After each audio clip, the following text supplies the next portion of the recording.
Prossigo para o alvo. Irmãos, sedes imitadores meus. Filipenses 3, versículos 14 e 17. Paulo é um grande exemplo para a gente, para nós cristãos, porque ele é como se fosse uma pintura do homem salvo por Cristo. Paulo, ele era um perseguidor dos cristãos, enquanto ele se chamava Saulo, mas depois que ele teve um encontro real com Jesus, ele, além do nome dele ter sido mudado, a vida dele também mudou. E Paulo se tornou um apóstolo de Jesus, ele se tornou um homem segundo o coração de Deus e ele passou a pregar o evangelho com a vida dele. Porém, Paulo, ele tinha um passado obscuro, ele tinha um passado onde ele fez muitas coisas ruins, ele perseguiu cristãos, ele foi contra as leis de Deus, ele foi uma pessoa ruim. Mesmo que na época em que ele era assim, ele achasse que ele estava fazendo tudo direito. Ele foi uma pessoa que cometeu muitos erros. Mas se Paulo ele tivesse parado para pensar nas coisas que ele fez e ficado só olhando os erros do passado e não tivesse tido atitudes reais para mudar a sua vida, ele teria passado o resto da sua vida simplesmente se lamentando e pedindo perdão para Deus e pensando assim, eu não sou nada, eu não posso nada, eu não consigo nada e o Senhor não pode trabalhar na minha vida porque eu sou uma pessoa ruim. Paulo, ele nos dá um grande exemplo porque ele conseguiu superar o seu passado, superar todas as coisas que ele não conseguiu fazer e todas as coisas que ele fez que foram ruins. Paulo, ele conseguiu olhar para o Senhor e ver que Deus é muito maior do que os nossos pecados. Isso não quer dizer que a gente deve ficar pecando e pecando e pecando deliberadamente, porque, Jesus vai me salvar. Não é assim que funciona.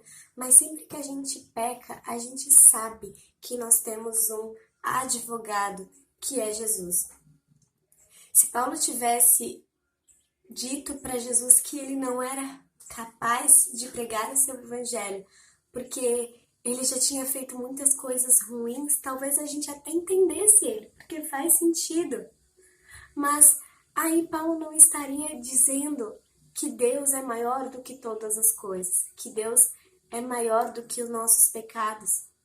A gente precisa olhar para esse 2019, olhar para 2018, 2017 e todos os anos anteriores e pensar assim, muita coisa ruim aconteceu.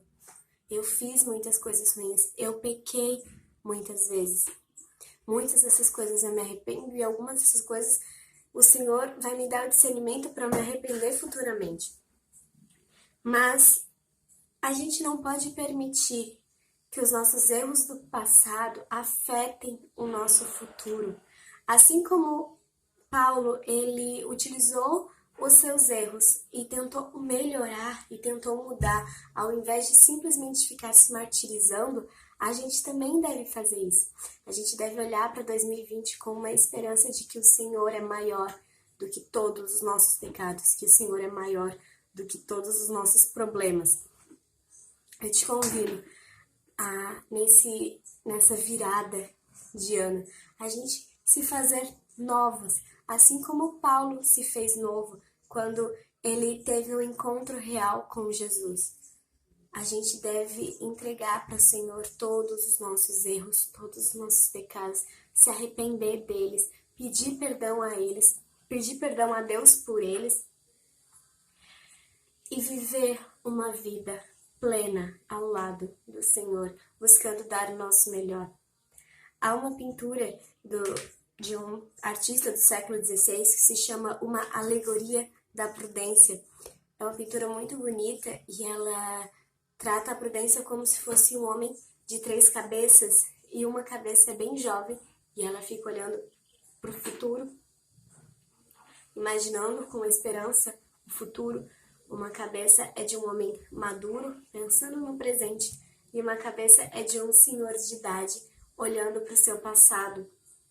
E a gente precisa perceber que qualquer uma dessas três coisas precisam acontecer, mas a gente deve tomar cuidado, porque se a gente só viver o futuro, a gente nunca viveu o nosso presente, ou a gente não pensar no nosso passado e aprender com ele, a gente vai estar sempre fazendo os mesmos erros. Mas se a gente se prender a isso, a gente também vai se ferrar. A gente precisa olhar com esperança para o futuro que a gente vai ter no céu. A gente precisa viver o presente fazendo a vontade de Deus hoje. E a gente precisa lembrar do nosso passado, simplesmente para lembrar o quanto o Senhor foi bom na nossa vida. Não para a gente ficar se martirizando, não para a gente ficar arranjando desculpa, mas para a gente agradecer a Deus por tudo que Ele fez por nós. Essa é a mensagem de hoje. Espero que ela tenha falado com vocês da mesma forma que ela falou comigo. Tenham um bom dia.